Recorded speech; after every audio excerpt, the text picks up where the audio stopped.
Salam, selamat pagi. Bapak Ibu Saudara-saudara yang dikasihi oleh Tuhan, kita akan mendengarkan firman Tuhan.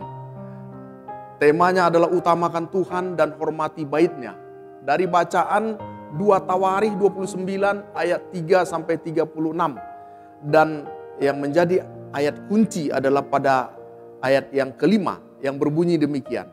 Dengarlah hai orang-orang Lewi, sekarang kukuduskanlah dirimu dan kuduskanlah rumah Tuhan, Allah nenek moyangmu.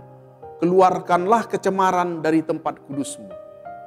Bapak Ibu Saudara-saudara, Hizkia adalah salah satu raja yang sangat terkenal karena kesalehan hidupnya. Dan juga karena kiprah politiknya yang mumpuni. Di dalam bacaan kita pada ayat yang ke-21 dikatakan berumur 25 tahun pada waktu ia menjadi raja. Dan 29 tahun lamanya ia memerintah di Yerusalem. Nama Hizkia memiliki arti Tuhan adalah kekuatanku.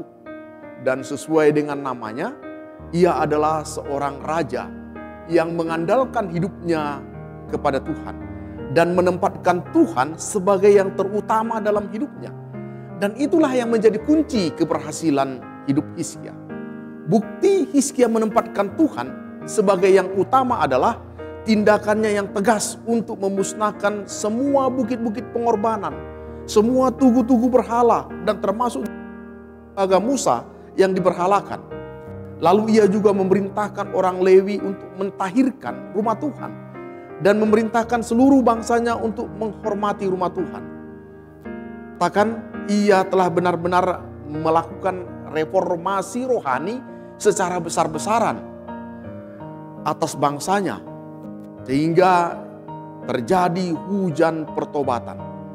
Alkitab pun menyatakan pada 2 Raja-Raja 18 ayat yang ke-7, ia melakukan apa yang benar di mata Tuhan, tepat seperti yang dilakukan Daud bapa leluhurnya, sehingga Tuhan menyertai dia kemanapun ia pergi berperang. Hizkia selalu beruntung.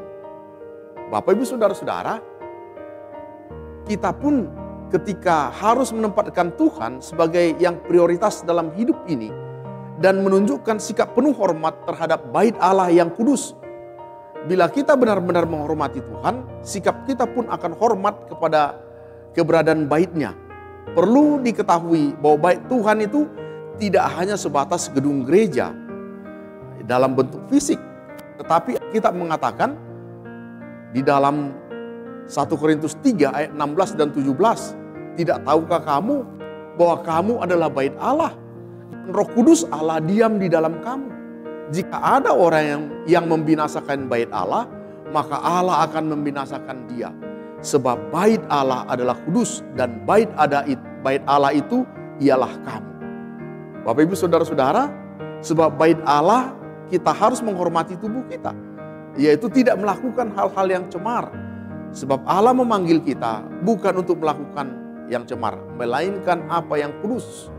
Hidup dalam kecemaran adalah tanda orang tidak menghormati bait Allah. Dan ketika kita menghormati bait Allah, sama seperti Hizkia, kemanapun ia pergi, Tuhan memberkatinya. Demikian firman Tuhan, tetap semangat, terpujilah Kristus. Mari kita berdoa. Bapa dalam sorga, firman-Mu yang kembali mengajarkan kepada kami, supaya kami mengandalkan Tuhan, melakukan yang benar, dan menguduskan bait Allah, yaitu tubuh kami. Oleh sebab itu, mampukan kami melakukannya dalam kehidupan kami, supaya berkat Tuhan Engkau alirkan dalam kehidupan kami. Di dalam nama Tuhan Yesus Kristus kami berdoa. Amin.